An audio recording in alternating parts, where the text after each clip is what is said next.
हरे कृष्ण।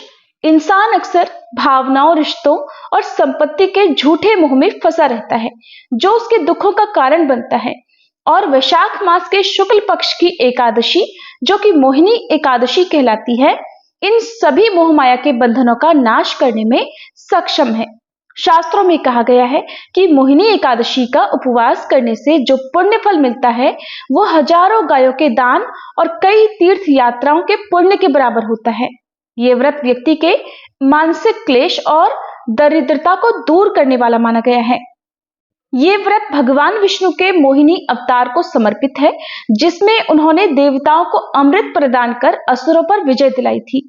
मान्यता है इस दिन विधि विधान से व्रत रखने और पूजा करने से व्यक्ति के जन्म जन्मांतर के पापों का नाश होकर अंत में उसे वैकुंठ लोक की प्राप्ति होती है। आइए जानते हैं साल 2026 में मोहिनी एकादशी का व्रत किस दिन रखा जाएगा, और इस बार एकादशी व्रत के दिन भद्राकाल भी रहने वाला है। तो भद्राकाल कब से कब तक रहेगा, भद्रा का वास कहाँ रहेगा, एकादशी और द्वादशी तिथि के दिन कौन कौन से शुभ और अशुभ संयोग बन रहे हैं, हरिवासर का समय कब समाप्त होगा और एकादशी व्रत पारणा करने का क्या समय रहेगा। जानकारी पसंद आए तो वीडियो को लाइक करके हमारे चैनल पर इस दिन एकादशी की कथा भी अवश्य सुनिएगा।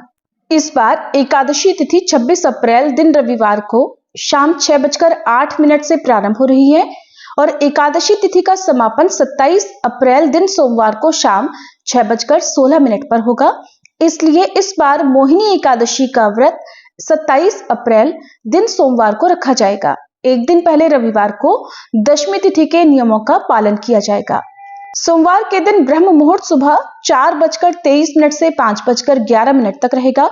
सूर्योदय होगा सुबह 6 बजे, सूर्यास्त होगा शाम 6:48 पर।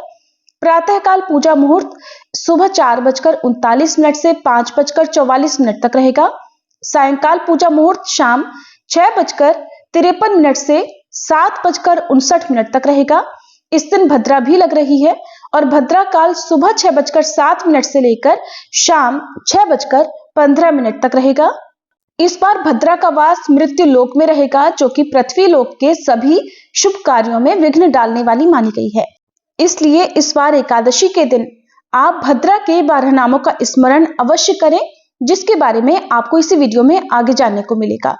इस दिन राहु काल सुबह 7:30 बजे से लेकर 9 बजे तक रहेगा। क्योंकि सोमवार को इस बार एकादशी का व्रत रखा जाएगा, इसलिए इस दिन पूजा करते समय अक्षत का प्रयोग ना करें, क्योंकि समस्त गृहस्थ जनों के लिए एकादशी के दिन चावल का त्याग बताया जाता है।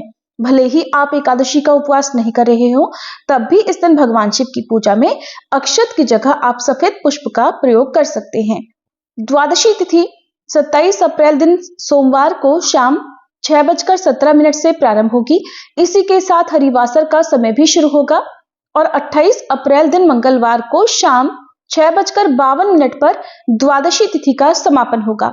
तो मंगलवार के दिन पूरा दिन ही द्वादशी तिथि रहने वाली है। मंगलवार को ब्रह्म मुहूर्त सुबह 4:22 से 5:10 तक रहेगा।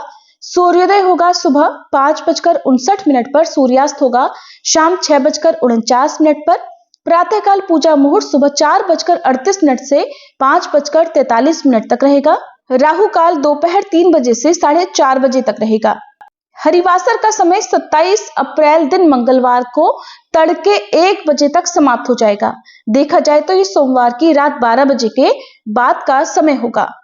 मोहिनी एकादशी का उपवास खोलने का शुभ मुहूर्त रहेगा 28 अप्रैल दिन मंगलवार को सुबह 5:55 से लेकर 8:21 तक। और एकादशी का व्रत हमेशा निर्धारित मुहूर्त के अंदर ही खोलना चाहिए, तभी व्रत का संपूर्ण फल प्राप्त होता है। क्योंकि इस बार मृत्युलोक की भद्रा एकादशी व्रत के दिन लग रही है और भद्रा सूर्यदेव की पुत्री और शनिदेव की बहन है। इनके 12 नाम हैं, जिनका स्मरण इस दिन करने से भद्रा दोष शांत होता है, रोगों का भय भी दूर होता है। ये 12 नाम है धन्या, दधिमुखी, भद्रा, महामारी, खरानना, कालरात्रि, महारुद्रा, विष्टि, कुलपुत्रिका, भैरवी, महाकाली और असुरक्षयकारी। इन नामों के स्मरण से भद्रा के अशुभ प्रभाव जैसे किसी कार्य में विघ्न आदि कम हो जाते हैं और कार्य भी सिद्ध हो जाते हैं। रविवार के दिन क्योंकि दशमी तिथि के नियमों का पालन होगा, इसलिए आप एक दिन पहले शनिवार को ही तुलसी के पत्ते तोड़कर रख लीजिए ताकि भगवान के भोग में अर्पित कर सके। मान्यताओं के अनुसार रविवार के दिन तुलसी जी में जल अर्पित नहीं किया जाता है और अगले दिन एकादशी को भी जल अर्पित नहीं किया जाएगा, इसलिए तुलसी जी के पौधे को आप ठंडी छांव में रख सकते हैं ताकि पौधा ना मुरझाए। मोहिनी एकादशी के दिन भगवान विष्णु को पीले पुष्प, पंचामृत, तुलसी दल, फल और धूप दीप अर्पित करें।